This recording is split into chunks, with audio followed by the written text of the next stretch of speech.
Hello दोस्तों, जोहार। आप सभी को बहुत बहुत स्वागत करता हूं अपने यूट्यूब चैनल में। आज हम लेके आए झारखंड के प्रमुख विद्रोह और आंदोलन से जितने भी एमसीक्यू बनेंगे, जो भी प्रीवियस ईयर सवाल पूछा गया है वो आज हम पढ़ेंगे। जो कि मनीष रंजन के जितने भी 7500 सवाल हैं उन सवालों में से झारखंड के विद्रोह में जितने भी सवाल बने हैं एमसीक्यू के रूप में आज हम लोग देखेंगे। तो अंत तक जरूर बने रहिएगा। तो शुरुआत करते हैं। तो सबसे पहला विद्रोह था तमाड़ विद्रोह। तमाड़ विद्रोह के बारे में आज हम लोग जानेंगे। तो तमाड़ विद्रोह से सवाल जो बनता है वो पहला सवाल है कि तमाड़ विद्रोह किस जनजाति से संबंधित था। तो तमाड़ विद्रोह किस जनजाति से संबंधित था? तो आपका option number C right answer हो जाएगा। ऑप्शन नंबर सी यानी उरांव। तमाड़ विद्रोह उरांव से संबंधित था। ठीक है, नेक्स्ट सवाल देखते हैं कि तमाड़ विद्रोह कब शुरुआत हुआ था। तो तमाड़ विद्रोह की शुरुआत कब हुई थी? तो ऑप्शन नंबर डी यानी 1789 में। कब हुआ था? 1789 में तमाड़ विद्रोह की शुरुआत हुई थी। तमाड़ विद्रोह के बारे में आज हम लोग जानते हैं। तो तमाड़ विद्रोह सबसे पहले आता है तमाड़ विद्रोह। तो ये तमाड़ विद्रोह हुआ कहाँ कहाँ था? तो सबसे पहले जानते हैं कि तमाड़ विद्रोह कहाँ कहाँ हुआ था। तो एक रांची में हुआ था, रांची क्षेत्र में। दूसरा पंचेत क्षेत्र जो कि धनबाद के आसपास है। ठीक है, रांची, पंचेत, उसके बाद वीरभूम। ठीक है, वीरभूम लगभग 3 क्षेत्र में तमाड़ विद्रोह का मतलब प्रभाव देखा गया था। कहाँ कहाँ? रांची, पंचेत और वीरभूम। ठीक है, ये जाने। आगे जानते हैं तमाड़ विद्रोह के बारे में। तो तमाड़ विद्रोह हुआ था कब? तो 1782 से लगभग 1789 मतलब 1789 तक हुआ था। 1782 से 1821 तक हुआ था लगभग।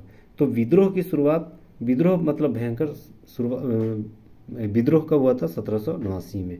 ठीक है, और जानते हैं हम लोग तमाड़ विद्रोह के बारे में। तो तमाड़ विद्रोह की जो मतलब अंग्रेज अधिकारी था वो दमनकर्ता उसको बोला जाता है, जो विपक्ष में था। तो दमनकर्ता कौन था? ठीक है, तो तमाड़ विद्रोह के दमनकर्ता को कोई एक नाम नहीं है। तो ब्रिटिश जितने भी अंग्रेज अधिकारी थे सारे थे। ठीक है, तो क्या क्या हम लोग जाने तमाड़ विद्रोह के बारे में। तमाड़ विद्रोह कहाँ कहाँ हुआ था? रांची में। उसके बाद कहाँ हुआ था? वीरभूम में। उसके बाद पंचेत में। ठीक है, कब हुआ था? 1781 से 1821 के बीच के मध्य में, यानी 1789 के बीच में हुआ था। ठीक है, और इसके दमनकर्ता कौन थे? तो अंग्रेज अधिकारी, कोई एक नाम नहीं है, वो अंग्रेज अधिकारी ही जो कि मतलब ओहदेदार थे वही लोग। ठीक है, तो तमाड़ विद्रोह के उम्मीद करता हूँ अच्छी तरीके से याद हो गया होगा। अगला विद्रोह देखते हैं हम लोग, चेरो विद्रोह। इस चेरो विद्रोह के बारे में हम लोग अच्छी तरह से जानेंगे, पोस्टमार्टम करेंगे, पूरा डीपली जानेंगे।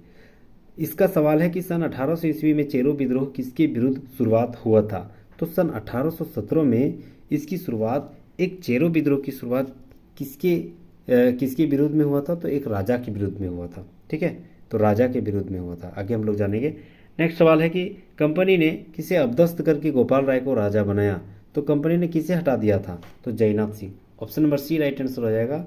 जयनाथ सिंह को हटा दिया था और उसे गोपाल राय को राजा बनाया गया था। ठीक है, उसके बाद हम लोग जानते हैं अगला सवाल है कि निम्नलिखित में से किसके नेतृत्व में चेरो विद्रोह का शुरुआत हुआ था। तो किसके नेतृत्व में हुआ था? तो option number D Bhushan Singh के द्वारा ही चेरो विद्रोह का नेतृत्व हुआ था। ठीक है, तो चेरो विद्रोह के बारे में हम लोग जानते हैं। तो चेरो विद्रोह कौन से क्षेत्र में हुआ था? तो पलामू क्षेत्र में हुआ था। याद रखना है, चेरो विद्रोह किस क्षेत्र में हुआ था? पलामू क्षेत्र में। कब से कब तक हुआ था ये जानना जरूरी है। तो लगभग 1770 से 1818 के मध्य में हुआ था। ठीक है, चेरो विद्रोह की शुरुआत 1770 से 1818 तक हुआ था। ठीक है, फिर हम लोग जानते हैं कि चेरो विद्रोह जो था, तो चेरो विद्रोह के मतलब नेतृत्वकर्ता कौन थे? ठीक है, तो नेतृत्वकर्ता कौन थे? तो चित्रजीत राय। कौन थे? चित्रजीत राय थे एक पहला। दूसरा था जयनाथ सिंह। ठीक है, जयनाथ सिंह चेरो विद्रोह के 2 नेतृत्वकर्ता जो कि लीडर थे, एक चित्रजीत राय, दूसरा जयनाथ सिंह। ठीक है, उसके बाद हम लोग जानते हैं कि चेरो विद्रोह जब हुआ तो उसको दमनकर्ता कौन थे? मतलब ब्रिटिश की तरफ से लड़ने वाला कौन था? तो उसी को दमनकर्ता बोलते हैं। तो उसका नाम था जैकब कैमक। क्या नाम था? जैकब कैमक। ठीक है, क्या नाम था? जैकब कैमक। ठीक है, तो इतना ही हम लोग को जानना है। वनडे एग्जाम में इतना इनफ है। क्या क्या हम लोग जाने, फिर से एक बार रिवीजन करते हैं। चेरो विद्रोह। चेरो विद्रोह कब से कब तक हुआ था? तो 1770 से 1818 में। किस क्षेत्र में हुआ था? तो पलामू में। किसके इसके नेतृत्वकर्ता कौन थे? जो चित्रजीत राय और जयनाथ सिंह।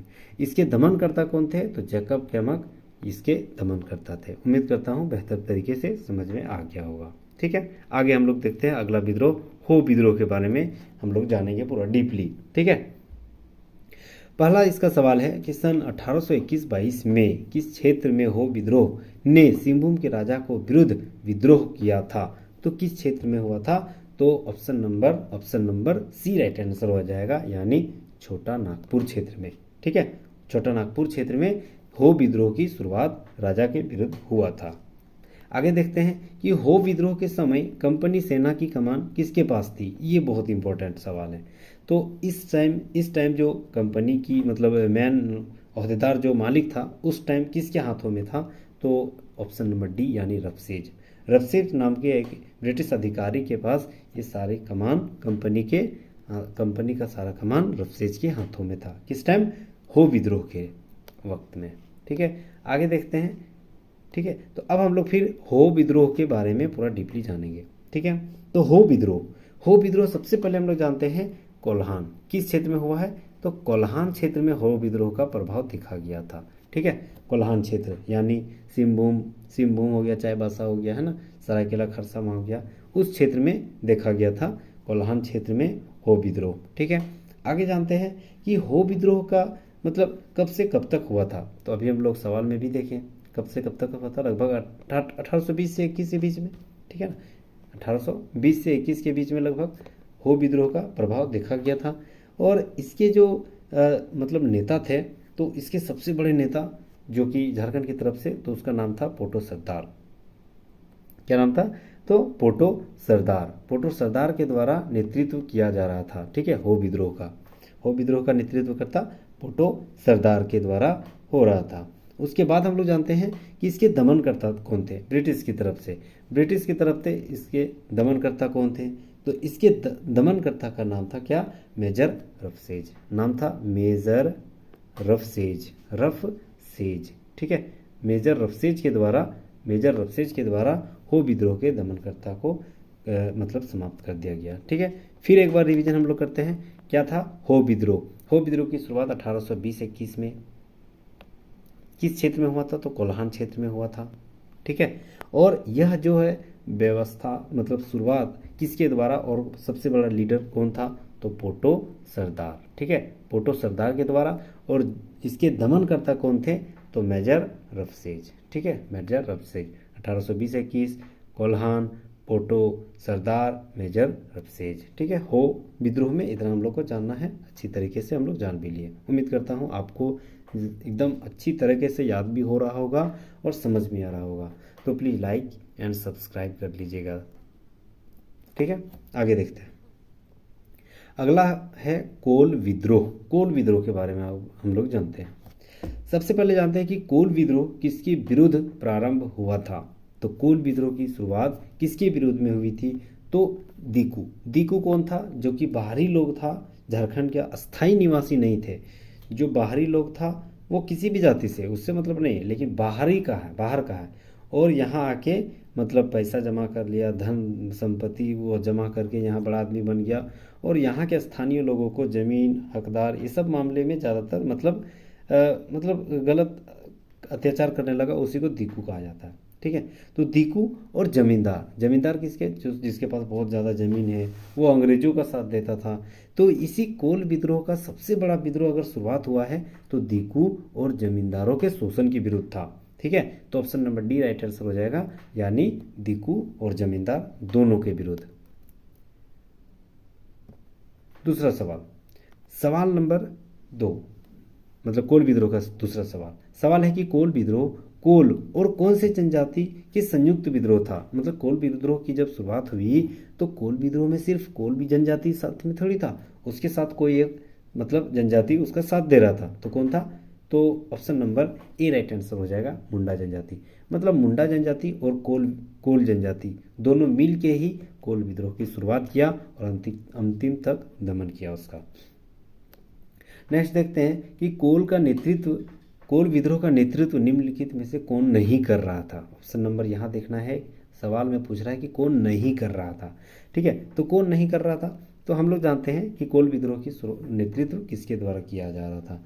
तो सबसे पहले जानते हैं कि बुद्धू भगत ही बहुत शानदार तरीके से यहाँ रोल प्ले किया था कोल विद्रोह में। ठीक है, उसके बाद आते हैं इसमें सिग्मा रॉय। ठीक है, सिग्मा रॉय, उसके बाद ऑप्शन नंबर डी सूर्य मुंडा। ठीक है, यह तीनों जो है ए बी सी तीनों जो है कोल विद्रोह में अच्छी तरीके से अपना नेतृत्व मतलब दायित्व पेश किया था। लेकिन जतरा भगत जो है ये ताना भगत में हम लोग पढ़ेंगे। Option number B right answer हो जाएगा, ये जतरा भगत कोल विद्रोह में नहीं थे। ठीक है, आगे सवाल हम लोग देखते हैं। कोल विद्रोह को दबाने के लिए किसके नेतृत्व में सेना भेजी गई थी। मतलब ये जानते हैं कि इसका जो दमन करता है वो कौन था। ठीक है, तो कोल विद्रोह के दमनकर्ता कौन थे, तो option number B right answer हो जाएगा, कैप्टन विल्किंसन के द्वारा। ठीक है, कैप्टन विल्किंसन के द्वारा दमनकर्ता तैयार किया गया था। विल्किंसन ने ही इस सारे व्यवस्था को दबाने की कोशिश की थी और अंग्रेजों की तरफ से लीडरशिप का रोल प्ले कर रहा था कैप्टन विल्किंसन, जिसे दमनकर्ता कहा जाता है।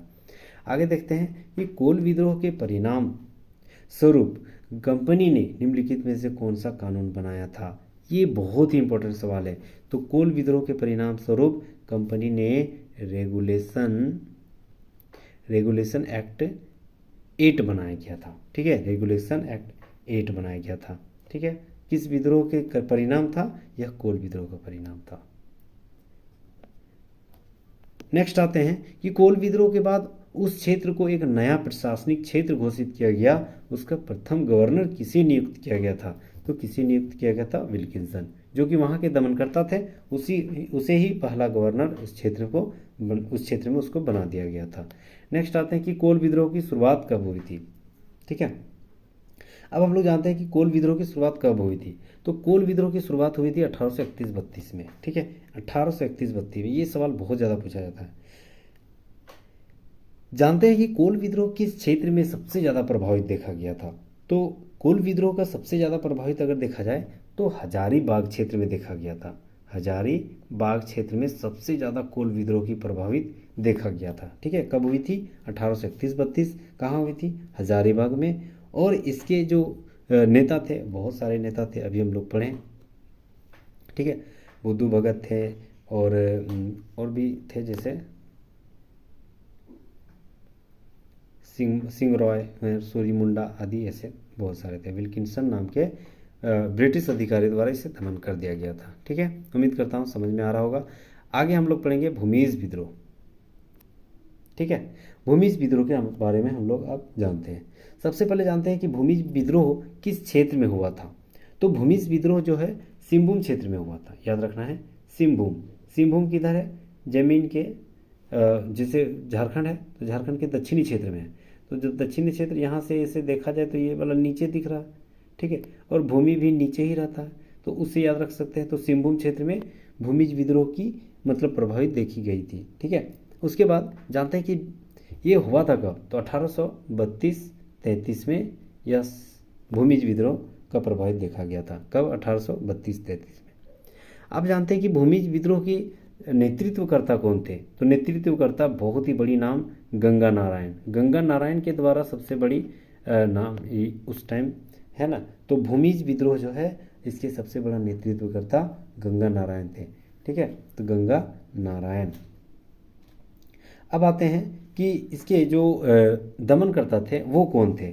तो इसके दमनकर्ता भी विल्किंसन थे। ठीक है, इसके दमनकर्ता भी विल्किंसन थे। क्या क्या हम लोग जाने, सबसे पहले जाने कि भूमिज विद्रोह किस क्षेत्र में हुआ था, सिंहभूम क्षेत्र में। नीचे जमीन, इससे याद रख सकते। भूमिज विद्रोह के जो नेतृत्वकर्ता थे वो कौन थे, तो गंगा नारायण। ठीक है, भूमिज विद्रोह कब हुआ था, तो जस्ट कोल विद्रोह के तुरंत बाद, मतलब 1 साल बाद, यानी 1832-33 में।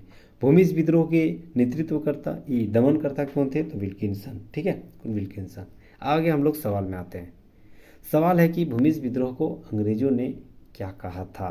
तो भूमिज विद्रोह को अंग्रेजों ने क्या कहा था कि गंगा नारायण का हंगामा है ये। तो गंगा नारायण के द्वारा ही यह प्रस्तुत किया गया था, यह विद्रोह शुरुआत किया गया था, इसलिए इसे गंगा नारायण का हंगामा कहा गया था। मोस्ट इंपॉर्टेंट सवाल था ये। आगे जानते हैं भूमिज विद्रोह का नेतृत्व कहाँ के राजा ने किया था। तो भूमिज विद्रोह का नेतृत्व बड़ाभूम और सिंहभूम क्षेत्र के राजा ने किया था। नेतृत्व बड़ाभूम के राजा ने किया था और एरिया था सिंहभूम क्षेत्र में। तो यहाँ सवाल कर रहा है कि राजा कहाँ का था, तो बड़ाभूम। ठीक है, option number D right answer हो जाएगा। बड़ाभूम के राजा ने नेतृत्व किया था गंगा नारायण। आगे देखते हैं कि भूमिज विद्रोह किसका संयुक्त विद्रोह था। ठीक है, तो किसका विद्रोह संयुक्त विद्रोह था, तो ऑप्शन नंबर ए। जैसे यहाँ जनजाति जमींदारी का व्यवस्था था और उसके बाद जनजाति लोगों के द्वारा। ठीक है, तो भूमिज विद्रोह जो जमीन से संबंधित है वही लोग इसका विद्रोह शुरुआत करेगा। तो जनजातीय जो जमींदार थे, जो जनजातीय थे, वे लोग उसकी शुरुआत किया और जनजाति लोगों के द्वारा इसकी शुरुआत की गई थी। Option number D right answer हो जाएगा, यानी ए बी दोनों। ठीक है, अब आते हैं अगला सवाल। कंपनी ने किसे भूमिज विद्रोह को दबाने के लिए भेजा था। तो कंपनी ने किसे भूमिज विद्रोह को दबाने के लिए भेजा था, तो दबाने के लिए एक टीमर भी था। ठीक है, टीमर नाम का एक अंग्रेज अधिकारी जो है भूमिज विद्रोह के दमनकर्ता भी थे। आगे है कि भूमिज विद्रोह में कहाँ के राजा ने अंग्रेजों की सहायता की थी। तो भूमिज विद्रोह ने कहाँ के राजा की सहायता की थी, तो याद रखें अभी हम लोग पढ़े सिंहभूम क्षेत्र में यह प्रभाव ज़्यादा देखा गया था। तो मानभूम, पंचेत, रामगढ़ ये सब झारखंड के उत्तरी क्षेत्र में है, लेकिन खरसवा जो है वो दक्षिण क्षेत्र में। तो इससे रिलेट करके आप याद कर सकते हैं। तो कहाँ के राजा ने अंग्रेजों की सहायता की थी, तो खरसवा के ही उधरे आसपास के राजा द्वारा अंग्रेजों को सहायता किया गया था। आगे देखते हैं कि भूमिज विद्रोह के परिणाम स्वरूप किस नए जिले का गठन हुआ था। मोस्ट इंपॉर्टेंट सवाल। तो भूमिज विद्रोह के परिणाम स्वरूप किस नए जिले का गठन हुआ था, तो option number C right answer हो जाएगा, मानभूम। मानभूम की शुरुआत भूमिज विद्रोह के परिणाम था। ठीक है, तो अब हम लोग पढ़ें संथाल विद्रोह। बहुत ही उम्दा इससे सवाल बनता है संथाल विद्रोह से। पहला सवाल है संथाल विद्रोह। अच्छा, संथाल विद्रोह के ब्रीफ में हम लोग जान लेते हैं क्या कैसा हुआ था। ठीक है, तो संथाल विद्रोह सबसे पहले तो संथाल के नाम से ही जाना जाता है। तो अगर झारखंड में इस क्षेत्र में क्या बोला जाता है, संथाल, तो संथाल क्षेत्र में ही यह सबसे ज़्यादा प्रभावित देखा गया। कब हुआ था संथाल क्षेत्र, लगभग 1855 से 1856 की। ठीक है, 1855-56 में संथाल विद्रोह हुआ था। अब यहाँ जानते हैं कि संथाल विद्रोह के नेतृत्वकर्ता कौन थे, तो बहुत बड़ी नाम सिद्धू कान्हू। ठीक है, सिद्धू कान्हू, इसके दो भाई सिद्धू कान्हू, उसके बाद चांद भैरव। ठीक है, ये जो है सब लोग अपना भाई है, चारों भाई हैं। ठीक है, और फूलो झानो भी थी। ठीक है, छेओ जो है अपने आप में सब लोग भाई बहन हैं। ये छेओ के द्वारा ही संथाल क्षेत्र में, संथाल परगना क्षेत्र में संथाली विद्रोह की शुरुआत हुई थी। ठीक है, किसमें, सिद्धू कान्हू, चांद, भैरव, ये चारों क्या थे, ये चारों थे आपके भाई। और बहन कौन था, तो फूलो झानो। ठीक है, तो सिद्धू कान्हू, चांद, भैरव, फूलो झानो। ठीक है, इसी के द्वारा लगभग 1855-56 में इसकी शुरुआत की गई थी। अच्छा, संथाल विद्रोह को हूल विद्रोह भी कहा जाता है। ठीक है, संथाल विद्रोह को हूल विद्रोह भी कहा जाता है। संथाल विद्रोह को संथाल हूल भी कहा जाता है। संथाल विद्रोह को सिद्धू कान्हू का विद्रोह भी कहा जाता है। ठीक है, इतने नामे अन्य नामों से जाना जाता है। ठीक है, जनजातीय भाषा में हूल का अर्थ क्रांति या बगावत होता है। इस हूल का मतलब क्रांति। ठीक है, क्रांति या बगावत। यह विद्रोह जो है संथाल परगना का प्रथम विद्रोह है और प्रथम आंदोलन भी इसे कहा जाता है। प्रथम जन क्रांति का भी कहा जाता है इसमें, और भारत का प्रथम जन क्रांति की भी संज्ञा दिया गया है संथाल विद्रोह को। ठीक है, इसे मुक्ति आंदोलन के नाम से भी जाना जाता है। बहुत ज़्यादातर नाम इसे पुकारा गया था, मुक्ति आंदोलन से भी जाना जाता था। ठीक है, उसके बाद सिद्धू कान्हू, चांद भैरव, फूलो झानो, छह भाई बहन ने इसमें एकदम झोंक दिया था। कब, 1855-56 में। ठीक है, और उसके बाद इसकी शुरुआत 1855 में, और इसका एक तत्काल शुरुआत एक मतलब महेश दास नाम के दरोगा के द्वारा किया गया था। ठीक है, अब आते हैं हम लोग कि संथाल विद्रोह जो हुआ था,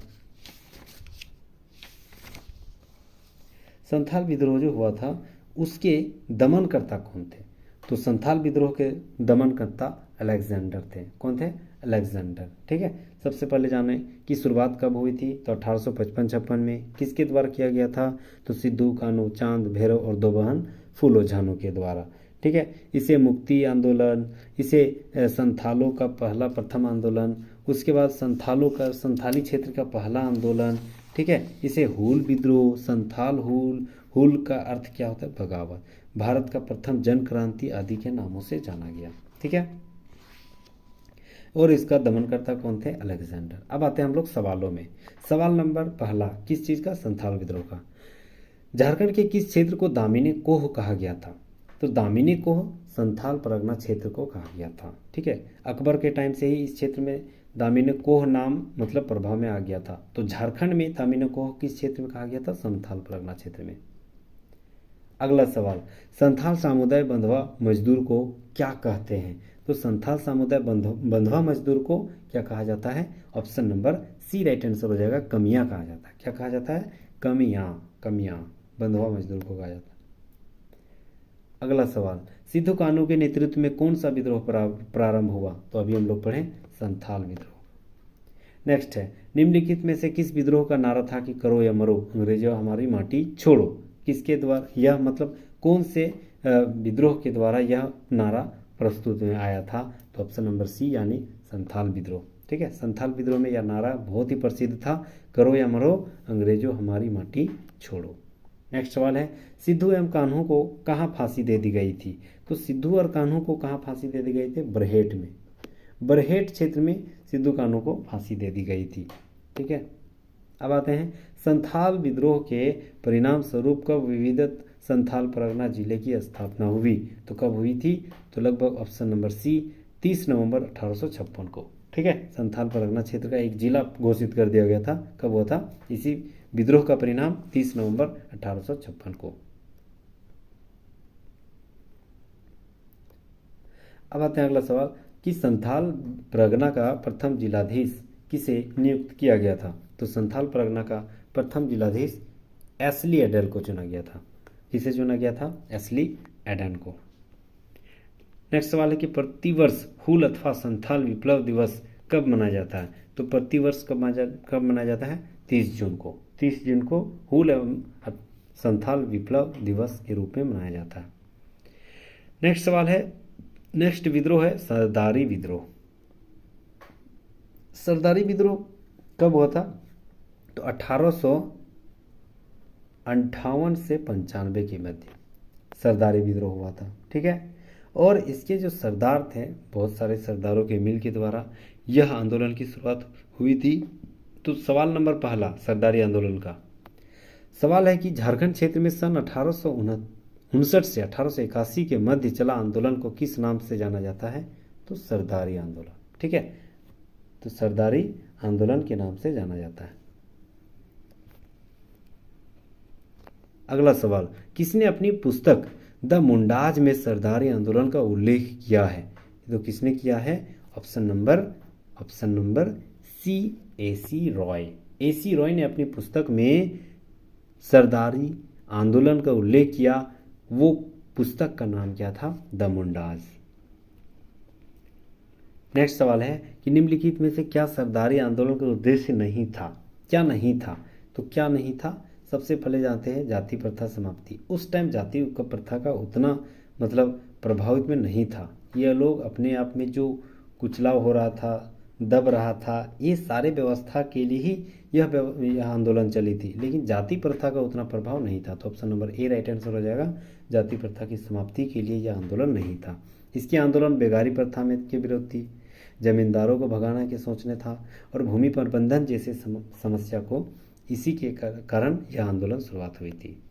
आगे हम लोग आते हैं खरवार आंदोलन। ठीक है, खरवार आंदोलन। तो खरवार आंदोलन से बनता है क्या सवाल कि खरवार आंदोलन का नेतृत्व किसने किया था? तो खरवार आंदोलन का नेतृत्व option number B Bhagirath Manjhi के द्वारा किया गया था। किसके द्वारा? भागीरथ मांझी के द्वारा। नेक्स्ट है कि निम्नलिखित में से किस आंदोलन में मदिरा का विरोध हुआ था? तो किस में विरोध होगा? खरवार आंदोलन में सबसे ज़्यादा खरवार मदिरा मतलब मदिरा का विरोध मतलब नशा सेवन, ठीक है, ये सारे व्यवस्था का विरोध किस आंदोलन में हुआ था? तो खरवार आंदोलन। खरवार आंदोलन का दूसरा नाम क्या है? तो खरवार आंदोलन का दूसरा नाम सफाहोड़ आंदोलन, ठीक है, सफाहोड़ आंदोलन खरवार आंदोलन का दूसरा नाम है। 208 नंबर, खरवार आंदोलन किस जनजाति से संबंधित था? तो किस जनजाति से संबंधित था? संथाल जनजाति से। संथाल जनजाति से खरवार आंदोलन की मतलब उसकी जनजाति से संबंधित था। खरवार आंदोलन की से उदासीन लोगों को क्या कहा जाता है? तो खरवार आंदोलन के उदासीन लोगों को बापजिया कहा जाता है। क्या कहा जाता है? बापजिया। अब हम लोग आते हैं बिरसा मुंडा आंदोलन। बहुत ही उम्दा यहाँ से सवाल बनने का चांस बहुत ज़्यादा रहता है। सबसे पहला जानते हैं बिरसा मुंडा आंदोलन के बारे में। पहला सवाल है कि बिरसा मुंडा आंदोलन की शुरुआत कब हुई थी? तो बिरसा मुंडा आंदोलन की शुरुआत 1895 से लगभग 1900 तक चला था, ठीक है। कब चला था? 1895 से 1900 के मध्य, ठीक है। बिरसा मुंडा का नेतृत्व किसने किया था बिरसा मुंडा आंदोलन का? तो खुद उसी के नाम पर है, बिरसा मुंडा के द्वारा, ठीक है। यह किस क्षेत्र में सबसे ज़्यादा प्रभावित थी? तो रांची और खूंटी, अभी का खूंटी में, रांची खूंटी क्षेत्र में सबसे ज़्यादा प्रभावित देखा गया था 1895 से 1900 बीच में, ठीक है। और इसके दमनकर्ता कौन थे? तो फोरबेस, क्या याद रखना है? फोरबेस, ठीक है। रांची खूंटी क्षेत्र में बिरसा मुंडा का आंदोलन का सबसे ज़्यादा प्रभावित हुआ। उसके बाद इसके दमनकर्ता फोरबेस थे, इसके नेतृत्वकर्ता खुद बिरसा मुंडा थे, ठीक है। अब सवालों में हम लोग आते हैं। तो बिरसा मुंडा की शुरुआत 1855 में, ठीक, 95 सवाल है कि निम्नलिखित में से किस आंदोलन के नेतृत्वकर्ता को भगवान के अवतार के रूप में मान्यता मिली थी? तो बिरसा मुंडा। बिरसा मुंडा को ही भगवान के अवतार की अवधारणा मिली थी और जिससे आदमियों और जनजातियों को जुड़ने का बहुत ज़्यादा सौभाग्य प्राप्त हुआ।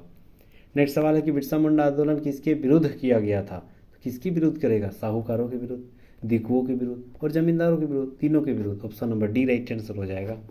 नेक्स्ट सवाल है कि निम्नलिखित में से क्या बिरसा मुंडा आंदोलन का उद्देश्य नहीं था? ठीक है, तो क्या नहीं था देखते हैं। स्वतंत्र मुंडा, स्वतंत्र मुंडा ये तो था, वो अपने आप में स्वतंत्र रहना चाहता था। दूसरा, दिकुओं को भगाना था, ये भी था, दिकुओं तो भगाना चाहता था। तीसरा, राज्य की स्थापना करना चाहता था, वो खुद का राज्य की स्थापना करना चाहता था, ठीक है। बिरसा मुंडा का सोच था कि हम दूसरे के कठपुतली बन के नहीं रहना है, ठीक है ना। तो और चौथा है लगान नहीं देना, लगान से इससे कोई मतलब नहीं था, ठीक है। तो लगान व्यवस्था इसमें नहीं था। Option number D right answer हो जाएगा। बिरसा मुंडा आंदोलन का लगान से व्यवस्था नहीं था, लगान से संबंधित नहीं था। नेक्स्ट सवाल है कि बिरसा मुंडा को कंपनी सेना ने कहाँ से गिरफ्तार किया था? तो कंपनी सेना ने जब गिरफ्तार किया था तो बिरसा मुंडा उस टाइम रांची में थे, ठीक है, रांची में थे।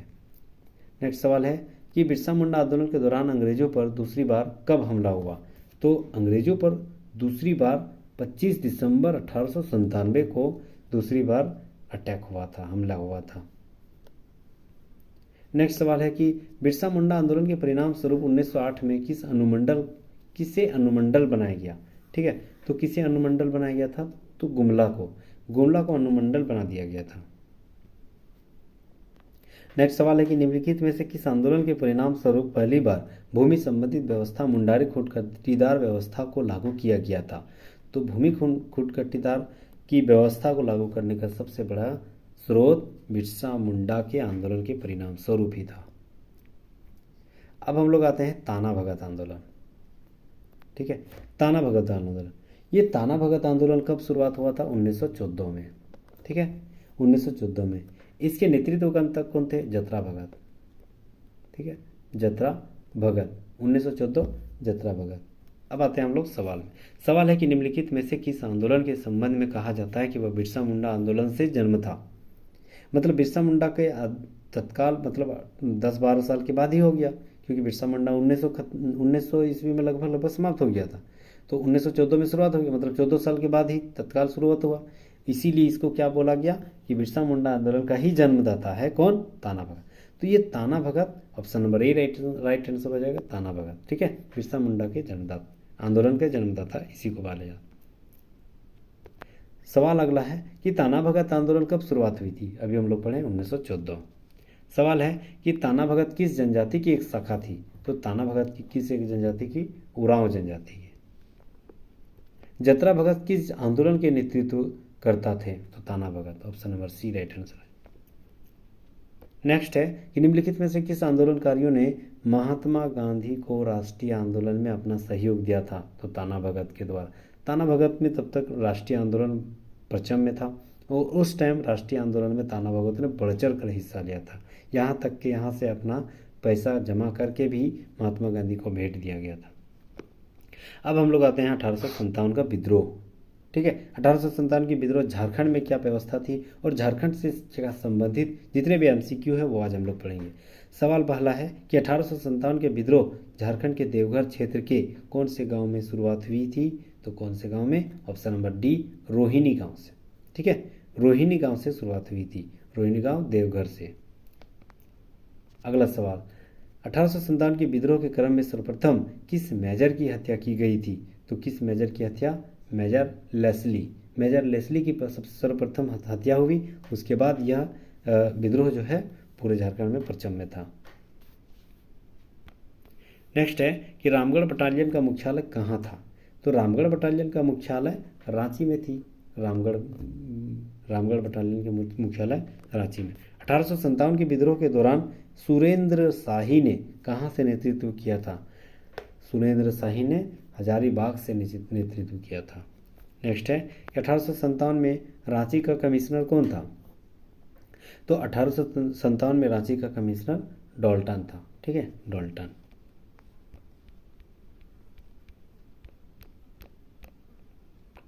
अगला सवाल, पलामू में किसने 1857 के विद्रोह का नेतृत्व किया था? तो किसने 1857 पलामू क्षेत्र में किसने नेतृत्व किया था? तो नीलांबर पीताम्बर। नीलांबर पीताम्बर के द्वारा ही 1857 के विद्रोह का नेतृत्व करता पलामू क्षेत्र में थे। सवाल है अगला, 1857 के विद्रोह के दौरान अर्जुन सिंह ने कहाँ से विद्रोह किया था? तो अर्जुन सिंह ने सिंहभूम क्षेत्र से विद्रोह किया था।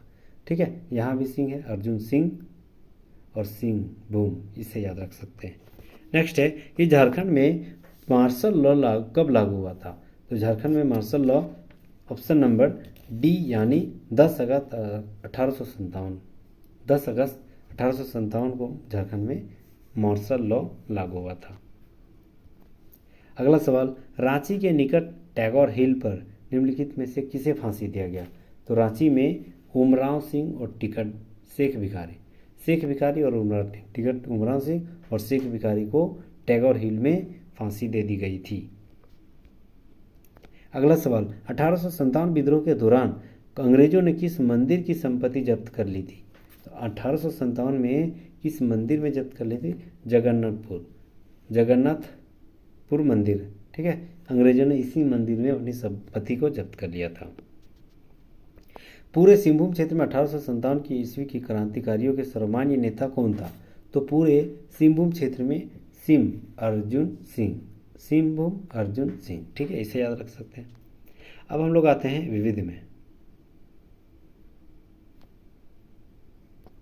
सवाल है कि निम्नलिखित में से किस नागवंशी शासक ने अपनी जनी शिकार प्रथा का प्रचलन किया था? तो जनी शिकार प्रथा का प्रचलन कंचन रॉय के द्वारा था। Option number B right answer हो जाएगा। कंचन रॉय के द्वारा जनी शिकार प्रथा का प्रचलन शुरुआत हुआ था। नेक्स्ट सवाल है कि निम्नलिखित में से किस पलामू राजा ने मुगल फौज को पराजित कर सत्ता को पुनर्स्थापित किया था? तो किसके द्वारा किया गया था? ऑप्शन नंबर सी भगवत राय के द्वारा। अगला सवाल है कि शाहजहां और पलामू नरेश प्रताप राय के बीच समझौता कब हुआ था? तो कब हुआ था? ऑप्शन नंबर डी यानी 1644 ईस्वी में।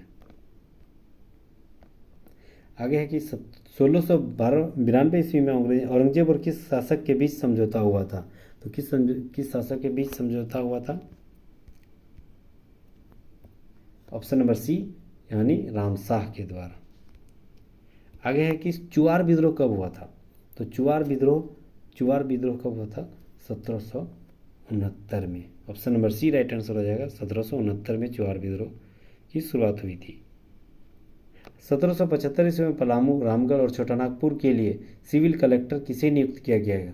तो तो सिविल कलेक्टर किसे नियुक्त किया गया था? H.S.G. व्हिटली के। नेक्स्ट है कि तिलका मांझी को भागलपुर में कब फांसी दे दिया गया था? तो तिलका मांझी को भागलपुर में 1785 में फांसी दे दी गई। नेक्स्ट सवाल, जमींदारी पुलिस की शुरुआत कब हुई थी? तो जमींदारी पुलिस की शुरुआत 1806 में हुई थी। Option number D right answer हो जाएगा। 1824 में लाह अनुसंधान केंद्र की स्थापना कहाँ हुई थी? तो लाह अनुसंधान केंद्र की स्थापना नामकुम यानी रांची में हुआ था, नामकुम क्षेत्र में। अगला सवाल, 1836 ईस्वी में निम्नलिखित में से किस जिले की स्थापना हुई थी? तो 1836 ईस्वी में किस जिले की स्थापना हुई थी? हजारीबाग। 1836 में हजारीबाग। नेक्स्ट है, कोल्हान क्षेत्र में विल्किंसन रूल कब लागू हुआ था? तो कोल्हान क्षेत्र में विल्किंसन रूल 1837 में लागू हुआ था। Option number D right answer हो जाएगा, 1837। नेक्स्ट सवाल, 1845 ईस्वी में किस धर्म का प्रवेश झारखंड में हुआ था? तो 1845 में लगभग ईसाई का प्रवेश शुरुआत हो गया था। नेक्स्ट है, 1869 ईस्वी में झारखंड के किस क्षेत्र में सेल एंड रेंट लॉ लागू हुआ था? मोस्ट इंपॉर्टेंट सवाल, किस क्षेत्र में सेल एंड रेंट लॉ लागू हुआ था? तो छोटा नागपुर क्षेत्र में। ठीक है। नेक्स्ट देखते हैं, किस नागवंशी शासक ने मुगलों के कैद यानी जहांगीर के काल में छूटने के बाद राजधानी दोईसा में स्थापित कर यहाँ अनेक सुंदर आवासीय भवन और मंदिरों का निर्माण किया था? तो किसके द्वारा किया गया था? दुर्जन साल। Option number A right answer हो जाएगा, दुर्जन साल के द्वारा यह किया गया था।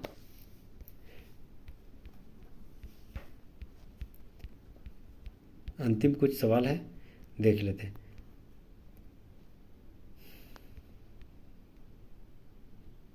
सवाल है कि पंचकोट के किले का निर्माण कराने वाले गोमुख राजा किस वंश से संबंधित था? तो किस वंश से संबंधित था? गोवंशी। गोमुख गोवंशी, इसे याद रख सकते।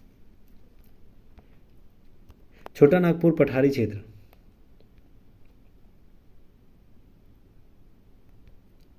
छोटा नागपुर पठारी क्षेत्र किस हिस्से के मैदानी भाग को 24 का मैदान कहा जाता है? बहुत ही उम्दा सवाल। तो 24 का क्षेत्र 24 का मैदान किसे कहा जाता है? रांची के पठार बाग को 24 का मैदान कहा जाता है। नेक्स्ट सवाल है कि झारखंड के किस शहर में आडरे हाउस गवर्नर हाउस स्थित है? तो झारखंड में कहाँ भी गवर्नर हाउस स्थित है? रांची में। छोटा नागपुर उन्नति समाज का गठन कब हुआ था? तो छोटा नागपुर उन्नति समाज का गठन 1915 में हुआ था। 1938 ईस्वी में किसके नेतृत्व में आदिवासी महासभा का गठन किया गया था? तो आदिवासी महासभा का गठन इग्नेस बेग के द्वारा किया गया था। ऑप्शन नंबर ए आंसर हो जाएगा, इग्नेस बेग। 1941 ईस्वी में ऑल चैमेट नामक प्रवेशिका का प्रकाशन हुआ। इसका संबंध किस जनजाति से थे? तो ऑल चैमेट नाम के प्रवेशिका का संबंध संथाल जनजाति से था। इसकी छपाई कब हुई थी? 1941 में।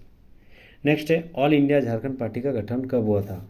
तो ऑल इंडिया झारखंड पार्टी का गठन ऑप्शन नंबर डी यानी 1947 में हुआ था, ऑल इंडिया झारखंड पार्टी। निम्नलिखित में से किसके द्वारा यूनाइटेड झारखंड ब्लॉक का गठन किया गया था? तो यूनाइटेड झारखंड ब्लॉक का गठन जस्टिस रिचर्ड के द्वारा किया गया था। Option number A right answer हो जाएगा, जस्टिस रिचर्ड। अगला सवाल, निम्नलिखित में से किस जनजाति के बीच लाखों बोदरा का पुनर्जागरण आंदोलन हुआ था? तो लाखों बोदरा का पुनर्जागरण आंदोलन option number B right answer हो जाएगा, हो जनजाति के द्वारा हुआ था। तो यही तक आज रखते हैं। बहुत ही उम्दा आज हम लोग पढ़े, जो कि जितने भी झारखंड से संबंधित जितने भी विद्रोह, झारखंड संबंधित विद्रोह और आंदोलन के रूप में था, वो सारे सवाल हम लोग डीपली पढ़े हैं। उम्मीद करता हूँ आपको बहुत तरीके से समझ में आया होगा, अच्छी तरीके से। तो हमारी मेहनत आपको ज़रूर रंग कुछ लाया होगा, इसके लिए ज़रूर लाइक एंड सब्सक्राइब कर लीजिएगा। और इसी तरह वीडियो देखने के लिए बहुत बहुत शुक्रिया, और सब्सक्राइब ज़रूर कर लीजिएगा ताकि सबसे पहले नोटिफिकेशन आपके यहाँ पहुँचे।